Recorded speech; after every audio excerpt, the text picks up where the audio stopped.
So the third new rule of money is, I think the big mistake is, I hear so many people say it's important to save. That's ridiculous. And the reason that's ridiculous is because what happened in 1971 is crucial. In 1971, the U.S. dollar stopped being money. In 1971, the U.S. dollar became a currency. And what that meant is Richard Nixon, in 1971, the president, took us off the gold standard. That's like giving an alcoholic free rein to the bar, or it's like giving somebody who can't control their spending unlimited credit cards. So what's happening is all the savers today are losers. You know, the problem with 1971 is that the federal government keeps printing money, so the value of your money keeps going down. So these people, I'm saving, saving, saving, and if you notice, as the value of the dollar goes down, prices go up. So they call this inflation. You know, you look at in 1997, oil was about, I think, $10 a barrel.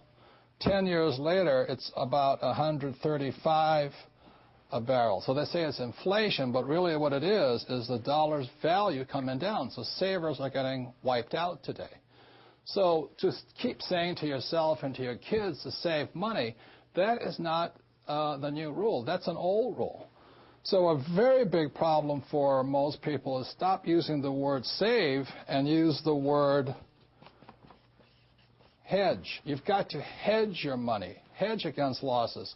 Like when I buy a stock, I put a hedge in. I put a stop loss or a put inside of it or a call, whatever I'm doing. I want to stop it. So today, I don't save money. I'm hedging. So in 1997, I started investing in oil, gold, and silver. So as the dollar dropped, oil, gold, and silver went up. So I'm not betting so much on oil, gold, and silver. I'm betting against the U.S. dollar. And that's why this idea that you're going to tell people you need to save money, that's really, really an obsolete idea, because the idea went obsolete in 1971. The U.S. dollar in the last few years has lost almost 80% of its purchasing power. And the prediction is, because this has happened throughout history, it happened thousands of years ago with the Romans, with the Greeks, with the Germans, with the English, the Japanese, and the Chinese. Every time they've made money into a currency, something you could print at unlimited, every time that has happened, the currency has gone to its true value, which is zero. So I am afraid as this economic volatility continues, the savers who were operating by the old rules of money are just going to get wiped out because the purchasing power of their dollar is going to go down. So even if the bank's paying you 5 to 10% interest, you can't keep up with the banks printing money. So that's the old rule of money, is saving money, and the new rule is hedge. You've got to be able to see what's coming up as something else is coming down. The last thing I want to point out to you on this idea of saving money is this. One of the biggest misunderstandings in the world today is what they talk about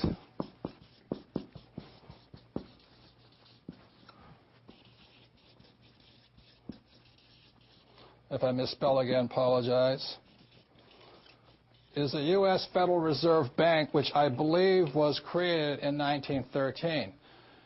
In 1971, the reason 1971 is such an important time was because the U.S.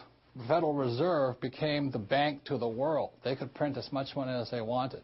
Never in the history of the world has anybody been allowed to print money for the rest of the world. Let me backtrack one more time. I talked about how the Romans did it, the Greeks did it, and all this. Every time people have done this, chaos has broken out, and that's why there's chaos in the world today. So in 1913, when the U.S. Federal Reserve Bank was created, they were basically allowed to print money for the world. Every time that has happened throughout history, a despot has arrived. For example, in 1933, a man named Adolf Hitler rose to power when the Weimar Republic was allowed to print as much money as it wanted to do. And in Russia, when Russia's currency broke down, a man named Lenin rose. When the Chinese economy broke down, Mao Zedong rose. When the Yugoslavian government broke down, Milosevic arose. So we're in that critical point right now, and one of the causes of it was in 1933, this thing called the U.S. Federal Reserve was created. And I think, they've done a pretty good job of making the rich richer. Unfortunately, many of the poor are getting poorer. One of the problems of this is you have to understand that, first of all, the U.S. Federal Reserve Bank is not U.S. It is made up of a bunch of international rich guys from all over the world. The second thing, it is not federal. It's not a U.S. entity. It is, again, a bunch of rich banks from all over the world. Third, it has no reserves. There is nothing there. And fourth, it's not a bank. So that's why when I talk to people who really need to understand the new rules of money, which really began to take effect in 1971 when we were allowed to print money for the rest of the world, is understanding that this system here is causing the rich to get richer and the poor and middle class to get poorer, but most importantly, the lower middle class is almost getting wiped out. High prices, volatilities in the market, food getting more expensive, gas getting more expensive, savings getting wiped out, home values going around. And the reason the troubles have started, again, is the U.S. Federal Reserve Bank is not U.S., it's not federal, there's no reserve, and it's not a bank. So if you understand that, then you can start to hedge your position rather than save money. And that's the new rule of money.